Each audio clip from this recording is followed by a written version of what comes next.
I am ready. Serbisyong totoo ng GMA News.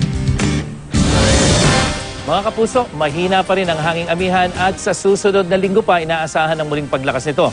Base nga sa wind map ng Weather Central, posibleng araw ng Miyerkules o Huwebes pa ang muling pagbugso ng malamig na hanging amihan. At dito nga makikita natin itong paglakas ng hanging amihan na nanggagaling dyan sa nagyeyelong bahagi ng mainland China. At ngayong weekend naman, walang malalakas sa pagulan na inaasahan po dito sa malaking bahagi ng Luzon at tamang-tama yan sa mga kapuso nating balak mamasyal o maglaba ngayong weekend. At sa Metro Manila, maayos na panahon din ang aasahan sa araw ng Sabado hanggang Linggo po yan. Maiinang pagulan naman ang maranasan sa kanlurang bahagi ng Visayas tulad yan sa Guimaras at Calibo, habang sa gitna at silangang bahagi nito, Katarman, Catbalogan, Cebu, posible po yung hanggang katamtamang ulan at mga thunderstorm.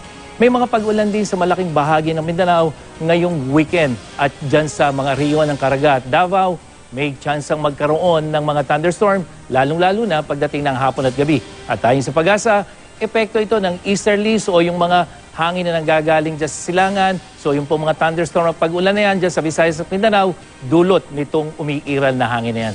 At yan ang ating ulat panahon. Ako po si Nathaniel Cruz para sa I Am Ready, serbisyong totoo ng GMA News.